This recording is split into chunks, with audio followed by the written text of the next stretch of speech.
Controlling Notification Center access on your iPhone 16's lock screen helps protect your privacy by preventing others from viewing your notifications when your device is locked. Here's how to access and manage the Notification Center access on the new iOS smartphone. First, go to the home screen and then tap on the Settings icon. Once you're in the Settings app menu, scroll down and tap on Face ID and Passcode.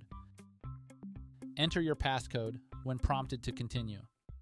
While in the Face ID and Passcode menu, scroll down to the Allow Access When Locked section and find Notification Center from the list of options. Once found, tap the toggle switch to turn the feature on or off. When enabled, viewing of notifications from the lock screen is possible.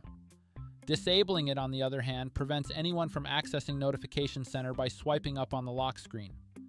This thereby provides an extra layer of privacy to your notifications. You can access and manage this setting at any time when needed by following the same steps to get back to the Face ID and Passcode menu. And that's how you manage Notification Center access on your iPhone 16.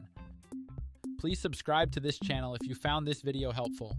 Thanks for watching and stay tuned for more smartphone videos like this.